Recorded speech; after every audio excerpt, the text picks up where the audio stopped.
Making the right trade is crucial for success in the NBA, and making the wrong one can ruin a franchise in less than a year. Just take a look at what happened to Clippers. They traded SGA and 7 draft picks for Paul George, only to let him walk in free agency. On the other hand, OKC has crushed the rebuild process, and at this moment, they are on a 15-win streak. We're almost at the half of the season, and teams that don't look good now are looking for changes. But the market is very limited, and the new CBA rules are a front office nightmare. What does this mean for us fans? It means we can expect a lot of drama, trade rumors, and a lot of interesting moves before the official trade deadline. Today, we'll dive into trades that have already been made this season, as well as those that are right around the corner. The last of them will probably be the most important one for the entire league. Hello, basketball fans, and welcome to Hoop Vision. Before we dive in, make sure to hit that subscribe button if you haven't already. It takes only a second, costs nothing, and will give you access to more basketball stories. Starting with the offseason, it was wild to say the least. The new CBA rules forced Minnesota to trade Karl-Anthony Towns, and the best deal they've got was from New York, but the Hornets had to be involved too because of the salaries. The Knicks got Towns and draft rights to James Nagy, while the Wolves received Julius Randle, Dante DiVincenzo, Bates Diop, and a 2025 first-round pick. Charlotte got Charlie Brown Jr., Daquan Jeffries, and Dwayne Washington Jr., but what really made this deal sweet for them were the picks, 3 of them to be exact. Now, everyone said Minnesota was lucky to get rid of Towns while his trade value was still high, but things turned out completely the opposite. New York definitely feels good to him, and the stats are showing it. The dude is averaging 25 and 14, and just a couple nights ago dropped 44 against Chicago. The Knicks are a 3rd seed in the East, and it's a bit of a reach to say Towns could be the needle mover against the Celtics and Cavs, but he's definitely an improvement compared to Randle, since he can spread the floor for Brunson and the others, and despite what everyone says, play solid defense too. As we go down the list, we see that the Knicks have been busy this year. They gave up Bojan Bogdanovic and 5 first-round draft picks for Mikal Bridges. That may sound too expensive, but the Knicks are probably all in since Brunson took that massive pay cut in free agency. So far, he's averaging 18 points per game, and although that number could be higher, it gives a lot of reasons for New York fans to be happy,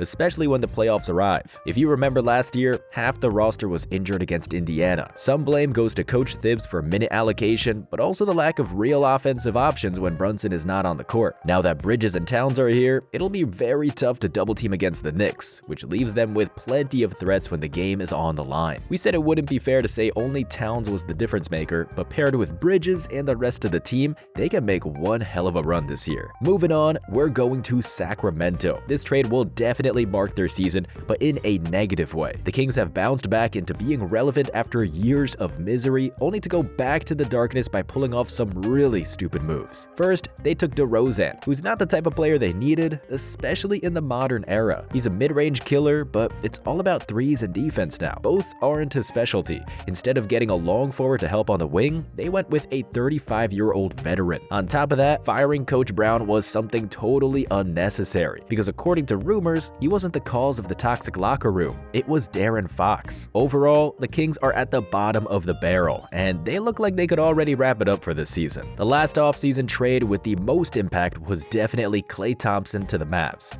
Everyone talked about Splash Brothers separating, and it really happened. Klay wanted a fresh start, and he was given one. People were quick to call him washed, but they forgot how bad of an injury he came back from and can still play in the NBA. This season, he's averaging 14 points as a starter, which is completely okay and will prove to be more than valuable if he can keep it up in the playoffs. Still, in terms of impacting the league, we highly doubt Dallas can reach the finals this season. It may be an unpopular opinion, but Luka's mentality and complaining to refs all the time is the biggest barrier holding him back from winning a ring. Yes, the MVP race is all nice and flashy, but we saw last year that averaging 33, 8, and 9 means nothing against a superior team with good chemistry. Now, whenever the Warriors are mentioned, people are tying them with the craziest of the scenarios. LeBron is joining Steph, then Giannis is coming to the Bay Area, and lastly, Jimmy Butler is headed to Golden State. So far, we had slightly less dramatic trades on their end. Dennis Schroeder and a 2025 second-round pick for giving away Melton, Beekman, and 3 second-round picks. The Warriors had a really promising start of the season with Buddy Hield going insane from 3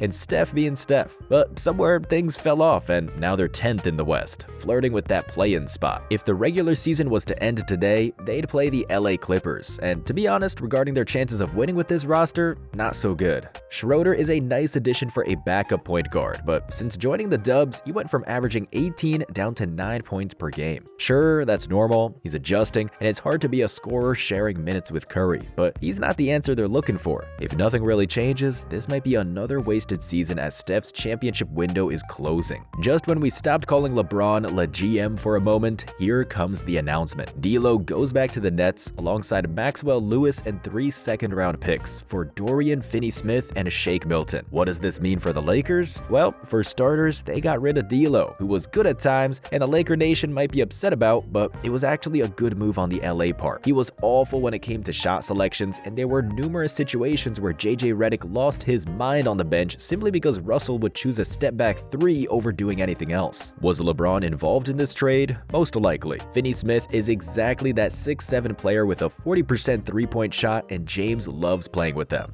However, the main problem with the Lakers lies at the center position. AD can't do it alone no matter how many times they say he's a 5. When they won a chip, he had Howard and McGee backing him up. It was no coincidence they couldn't repeat the same success ever since, because AD is naturally a power forward, and that's just the way it is. Lastly, we've promised you the trade that will create an earthquake within the league, and you've probably guessed it, it's Jimmy Butler. If you followed the NBA for some time, you know Pat Riley is a hard man to work with. First, it was Shaq who thought his star power would grant him anything he wanted in Miami. Wrong. He was out just 2 years after winning them their first championship. Then it was LeBron, who couldn't play the GM role like he wanted to, and D-Wade also got traded in his later years like he was just another South Beach bloke. So Jimmy's position when it comes to getting traded is almost set in stone. He's expressed he's unhappy, and Pat will be glad to send him away. The only catch is he'll try to milk out the most he can get for Jimmy, but not many teams are ready to take on the risk given he's 35. This eliminates plenty of them, for lack of draft assets and cap space, except one. The Rockets are currently number 3 seed in the West, and their rebuild took off much sooner than expected. They could actually compete for the chip in the next 3 years. The problem? They're too young and inexperienced. So who would be perfect for them? A ring-hungry veteran who's already carried the franchise to the NBA Finals, and who they can afford from a financial standpoint. This would work perfectly well for the Heat too. They'd get smaller contracts like Adams and Brooks while getting rid of Jimmy's $40 billion. There'd probably be a third team involved, but the main point remains. The H-Town has the most chances of landing Butler, and if that happens, everything changes. This season couldn't be crazier with OKC and Cleveland playing out of their minds. So once the playoffs begin, we can expect the true basketball madness while teams look to dethrone the current champions. That's it for today, dear friends. We hope you've enjoyed this video. Let us know in the comments what trade will turn out to be the most important one this season. If you got any suggestions for our next videos, don't hesitate to share them down below as well. Thank you for watching and growing this channel. Make sure you don't miss out on more NBA stories by hitting that subscribe button.